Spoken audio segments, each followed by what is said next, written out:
Hello, everybody, and welcome to Investing with IBD for September 18th, 2019. I'm your host, Arusha Pierce, and returning back to the show is Mark Minervini, market wizard, U.S. investing champion, and four-time author now, or soon-to-be four-time author. Thanks for being here, Mark. Thanks for having me. On today's podcast, we will talk about the current market, the mindset of a champion, and 3 current stocks, or maybe more if we have some time. But let's get into the current market. So right now, we are officially in a confirmed uptrend. 2 distribution days on the NASDAQ and S&P, but when you look at a number of our growth stocks, they're not necessarily acting like they're in a strong uptrend, are they, Mark? Yeah, it's interesting because you have to say the market, if you define it, by the S&P 500 and say it's in an uptrend. But then if you looked at the Russell 2000 or even the IBD 50 at this point, which is working on a pretty good size base, and I think eventually is going to come up that right side and give us a really good buying opportunity. But you've got a bifurcated market where you really are split, and it's quite an interesting environment. And last week, last Monday, a lot of the growth stocks, they just got destroyed. Right. I mean, so some of these stocks were down 8-9%, some others even 10-15%. Yeah, you got the Roku and a few of those high flyers were hit, 15, 16, 17% in a period of 2 days. It was really more of a 2 day sort of quick washout there, although there was some damage in some names. I think, there's this question whether growth is done and now we're going to switch over to value and a rotation. And again, this is why you really want to look at the individual stocks, and they're going to point you to the direction of what's working. I try not to over intellectualize it and start thinking about that too much and trying to guess what area is going to do well, when I could just look at the individual stocks themselves and run my screens. I use MarketSmith, run the screens, whatever comes up, if it's meeting the criteria, happens to be something that's more in a value type name, then I'm going to be in those type of names, but it still has to meet my criteria, of course. Yeah, and maybe you adjust your position size. You might not be as aggressive because if it's more, maybe like there are a number of auto stocks that are setting up and doing well right now, that could be telling you that, okay, this is not necessarily that growth environment or that really strong growth environment that we look for to be really aggressive. Well, yeah, and you'll take some of these positions and you're going to get feedback. I mean, you're going to find whether things are working or not. I let the feedback from my own portfolio and from my own buy list pretty much tell me or cue me in on as far as what type of aggression that I'm going to apply in the market. If things are going great, I'm not going to argue with it. I'm going to step it up. And if my trading is not doing very well, or if not, I'm not finding many ideas, and then I scale it back. Once again, I say this all the time, but I'm the caboose and the market is the engine, and Yeah. I just sort of follow along. So let's talk about the Russell 2000. Mark, and for those who are listening out there, Mark and I did a webinar for MarketSmith a couple of weeks ago. And we spoke about both how important the Russell 2000 is to really getting into that easy dollar environment where you really want both the S&P 500 in new highs and also the Russell 2000 near new highs.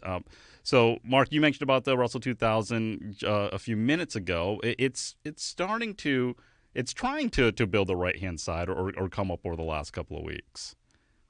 Yeah, and you want participation among the small mid cap names, and you want broad participation, even if it may not be. Maybe the small caps aren't doing that great, but you've got mid caps.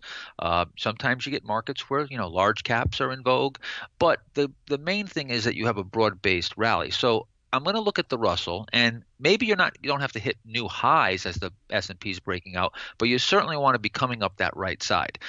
You don't want to have the S&P hitting new highs, the Russell's off 15% off its highs, and you've got maybe 45% of stocks are above their 200-day moving average when you look at the NASDAQ, and that was the condition for quite some time now. And as you can see, every rally leads to nothing really materializes, and you just sort of get whipped around here.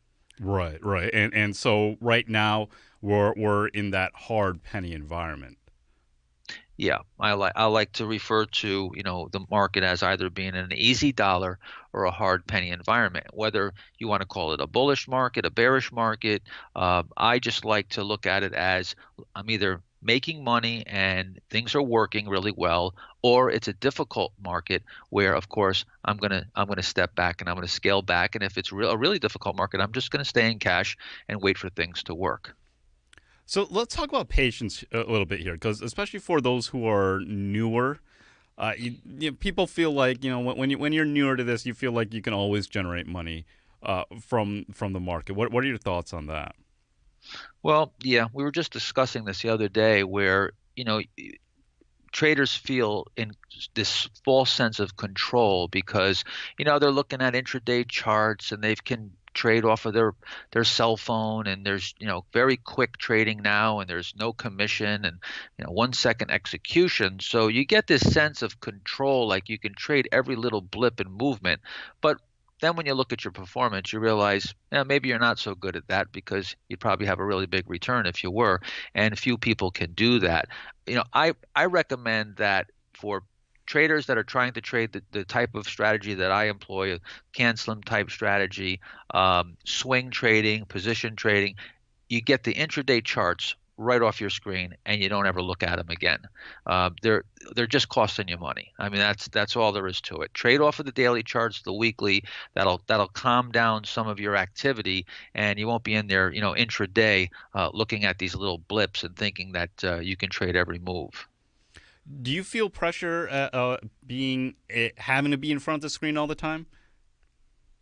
No, not at all. I mean, I'm in front of the screen, but if there's nothing going on that day, and I already get a good idea in the morning, depending on how many stocks are on my buy alert list and how many stocks are in position to be purchased, and I'll know if this is not going to be a day that anything's really going to happen, and I might, as much as I'm in front of the screen, I might be in the other room, and and not really watching completely intently, and I have my stops in, my alerts, I have audio alerts that go off, visual alerts, so I could be away from the desk, but I'm generally in front of the screen, throughout the whole day. And if I'm really heavily in the market, I'm glued to the screen. Hmm. But the the action doesn't pressure me at all. I mean, personally, I'd like to trade very little. I want to do the least amount of work and make the most money. I guess when you first get into this, you want to trade, you want to be involved, you want to be a trader. After you're doing it for, I've been doing it for 37 years, Yeah. so I'm not in it for the action and the fun of it. It's sort of just my business and what I do, and I have a love for it, but it's not the day-to-day action that I'm really looking at. Now, for the participation, you mentioned participation earlier. What are you looking at there to get that kind of gauge on the market?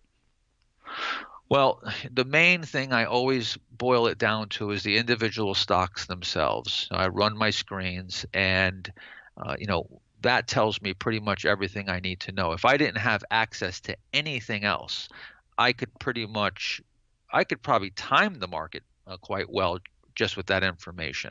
Hmm. For many years, I was making market calls, on TV when I was in New York, and I used to go on all the TV shows.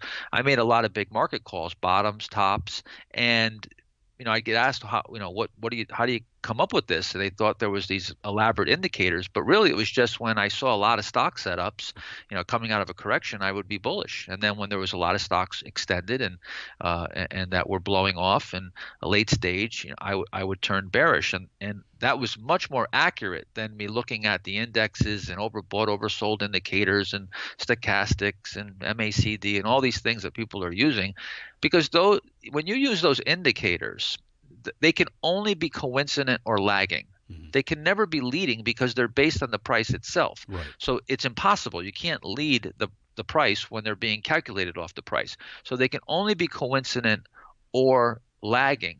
But stocks will set up sometimes well in advance of a market bottom. Like for instance, when the 1990 bear market came to an end. We had a follow through day, a few days, I think it was 4 or 5 days off the lows.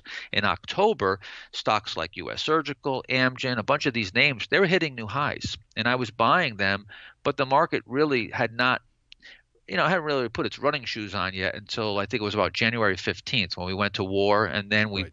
we built a big base. You saw a whole bunch of cup with handles. Actually, IBD ran on one of their pages. I guess it was Stocks in the News. It said cups with handles proliferate, and then they showed a whole bunch of cup with handle patterns. And sure enough, that was where everything really started to blast off. That's so cool. Yeah, in the end, it is always going to be those leading stocks that lead you in the right direction.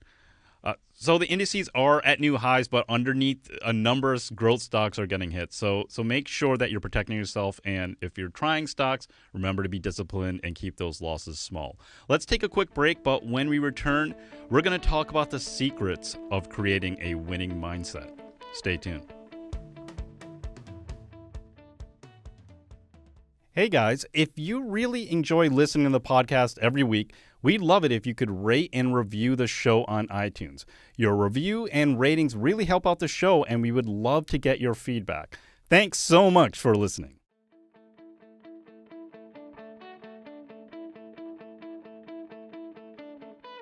Mark Minervini is our guest on Investing with IBD.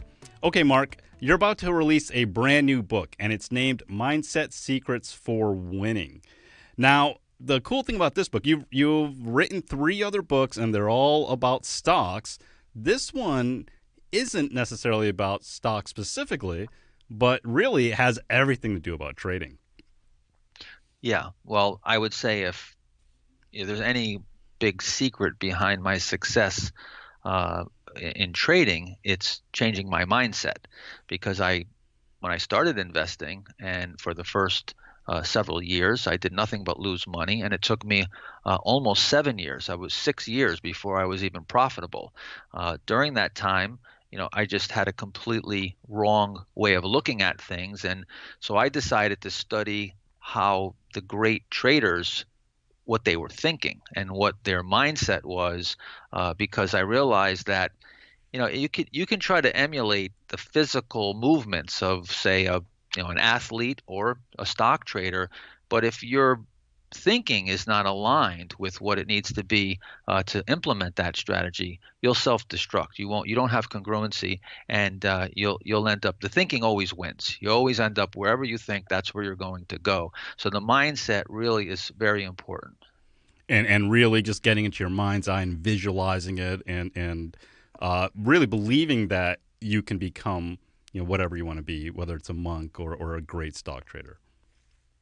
Yeah, yeah, and I actually tweeted today that you don't become a champion boxer without thinking like a champion boxer any more than you would become a Buddhist monk without thinking like a Buddhist monk, or a great stock trader without thinking like a great stock trader. So when I took on what I consider my big first challenge, and that was when Paul Tudor Jones, when I read that he had 5 years of triple digit returns, I said, okay, that's what I'm setting my sights on. I want to top that record. I want to be able to do what Paul Tudor Jones did, and I did it.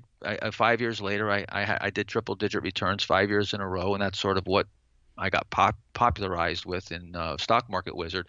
But I studied how Paul Tudor Jones, what he was thinking, how he would his philosophy on risk. And even though I didn't do the same, I didn't even know anything about his strategy, Yeah. but I produced similar returns, and that was more based on his ideas and his concepts on risk versus reward. And what was his reward to risk ratio? What was Well, he usually going for? Paul Tudor Jones likes to have a 3 to 5 to 1 minimum. Mhm. He likes to risk $1 to make $3 to $5. That's his, and of course that reward is not something that you can be guaranteed of.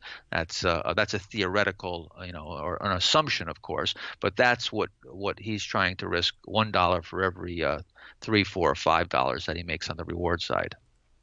Now, I think one thing that everyone goes through, especially when you're starting off with this and putting your hard-earned money on the line, because it gets very, very emotional very quickly, is you might not even be realizing it, but you're dealing with the pain pleasure principle and how important that is and how that can guide your behavior. Let's talk about that a little bit.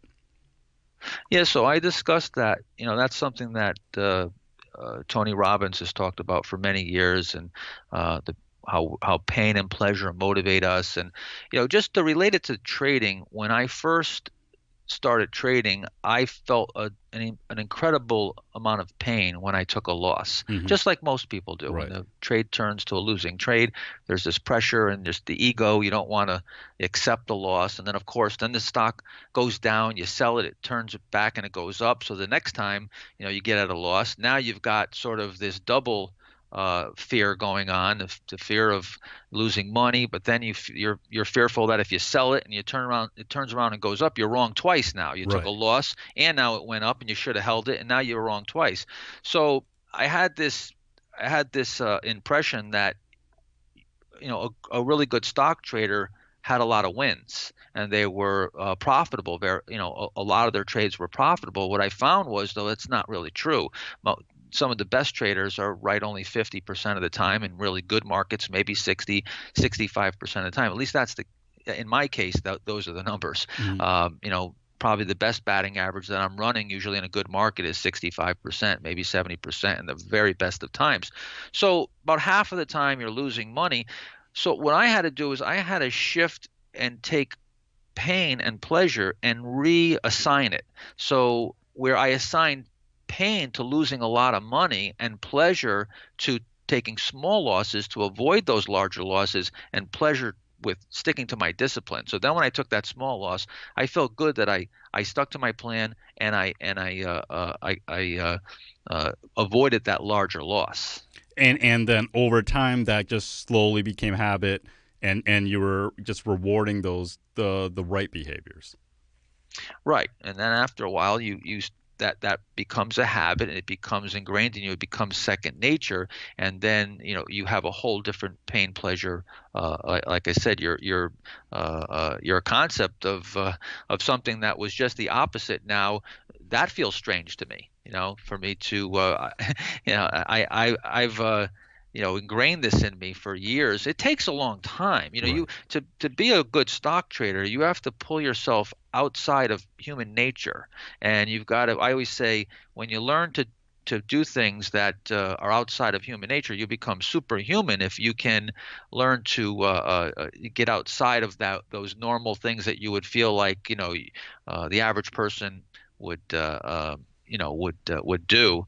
But it takes a thinking that's counterintuitive for sure. Yeah, and you can even and you can apply this pain pleasure principle to a number of things.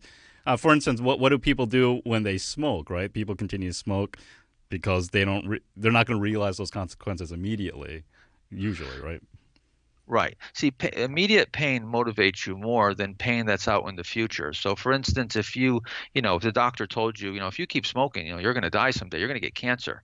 Well, that's not immediate enough. That's not in the current moment. So that's not something that's really going to motivate you. But if you were told that you're sick and you're going to die tomorrow if you keep smoking, all of a sudden you change your lifestyle and you start exercising. And when somebody has a heart attack, all of a sudden they make a big change. But when you tell them that there's the risk of that, that pretty much is human nature. So you've got to bring that pain into the current moment. I stopped smoking many years ago when I was younger. I smoked, but Hmm. I started thinking about, okay, well, I want to have children, and I'm going to my mother is going to lose her son, and I started thinking all these things that would be a consequence of me getting sick from smoking and not being healthy, and I brought them into the current moment, and then they made it real for me, and that's how I shifted that pain that was way out there and brought it into the current moment. One thing that I noticed when going through your book was really you constantly talk about emphasizing the positive. Yeah, making it a habit to catch yourself doing something right, or a victory journal. Really kind of train your mind to celebrate the victories and not focus on the losses. Can you talk about that a little bit? Well, when you attach emotion for instance, if you were to do something, that you weren't happy with, and you get all upset over it, that drives it deep into your subconscious, and it creates a frame around that moment, and that resonates inside your self-image, and you don't realize it, but you're creating a lack of confidence because of that. So you want to minimize the emotion, and you want to minimize, beating up on yourself. Nothing more than just looking at it as information. When I do something wrong in the market, or I have, I make a mistake, or I get stopped out of a stock, I try to look at it very unemotionally and just say, okay, what can I learn from this? And ask a good question. What did I do here? And what is that telling me about the market? What is that telling me about my process? And be very unemotional about it. Now, when I do things right, I want to celebrate. I want to get very emotional because I want to attach a lot of emotion to that and build a big frame around that good experience, and that positive experience, so that's what's going to resonate in my self-image and make me confident going forward. But that's the opposite of what we do. When we do something wrong, we go, "Oh, why did you do that? You're so stupid. You always Right. make this mistake. How Right. dumb of you!" And you just beat up on yourself, Yeah. and then you wonder why you're not making confident moves, and you're not trading like a champion because you're not thinking like a champion. Whether it's Michael Jordan, I can assure you, any champion athlete or Olympic athlete, this is how they think. This is how the coaches work to build up their confidence. These are the techniques. It's all in my book. Certain techniques to build the self-image. But is self-image, the mindset. You cannot outperform your mindset. You're not going to outperform your self-image, even if you have ability and you have good tactics. If your self-image is at a 4 and your skills at an 8, you're only gonna perform up to a 4. You're not going to outperform your self-image. And well, let's talk about one more concept here: the reticular activation system. This was really interesting about your brain having the ability to filter out most things and enable you to focus on specific things.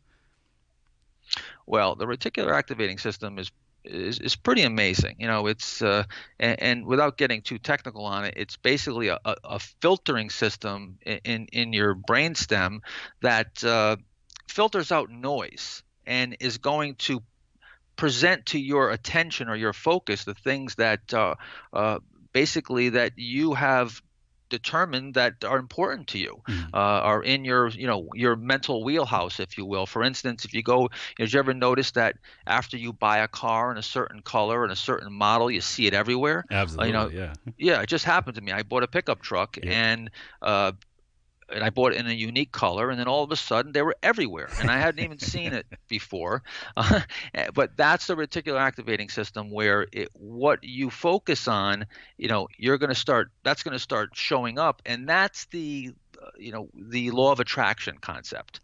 There's good science behind it. It's not this hocus pocus magic. Mm. Things are not going to just appear in your life because you focus your attention on them, but you will reveal the opportunities better when your intention is set, and you stay true to that intention.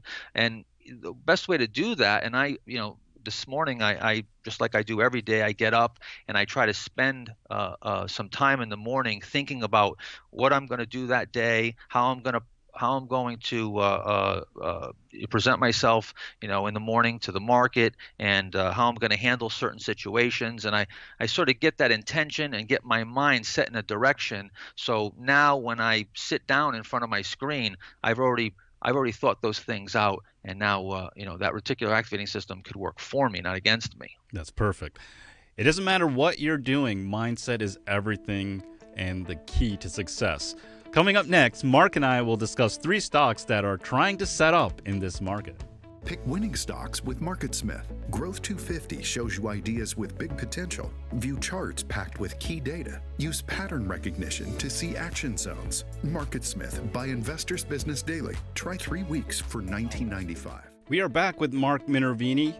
So, Mark, let's talk about some current stocks. And the first stock that we have on our list is L3 Harris Technologies, ticker symbol LHX. Yeah, this particular name it's got some really good characteristics when you take a look at the earnings profile and as a matter of fact, MarketSmith just added a feature that I love where you can see the profit margins. I don't know if you're able to show this, but you can take a look at the profit margins along with the earnings and the sales over the last 4 quarters.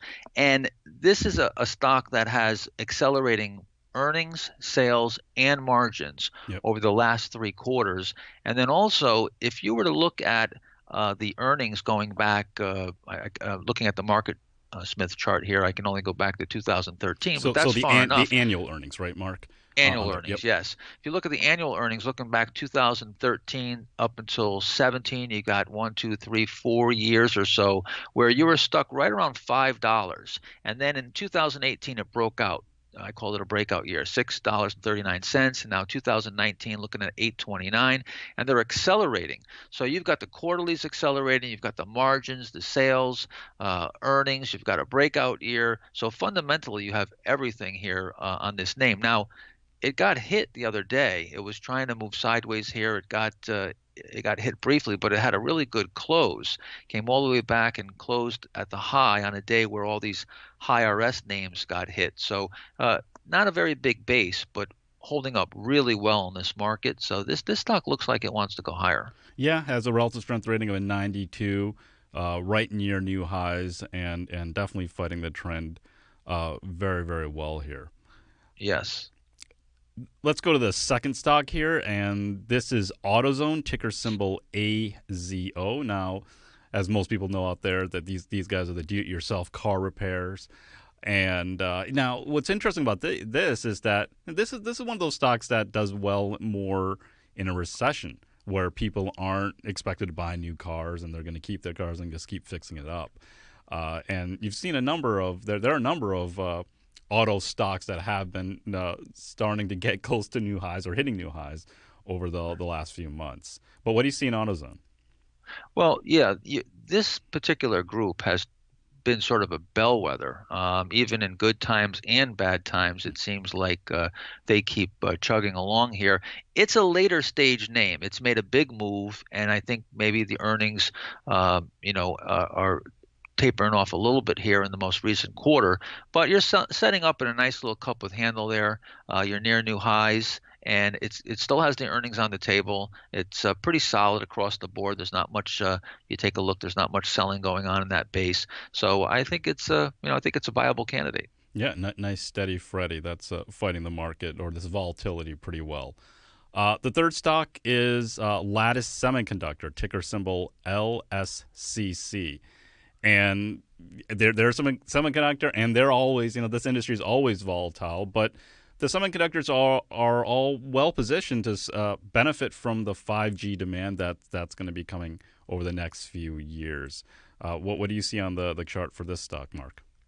Well, this name has been holding up really, really well. I actually bought it on July 9th on 7/9, and then I held it into earnings. I had a little bit of a cushion there as it went up to about $17. Held it into earnings, got a nice gap, and then I peeled off a good portion of my trade there, and then I've been holding the back end of it here, a portion of my original trade, and I think I'm up about 30 some odd percent up around the highs. I was up about 37, 38% on this trade.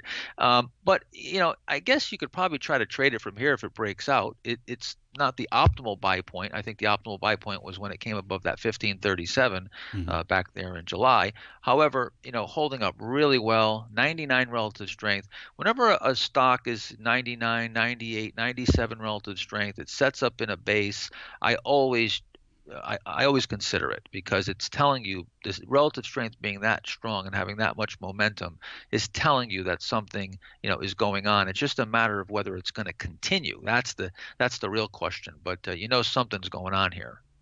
That's positive.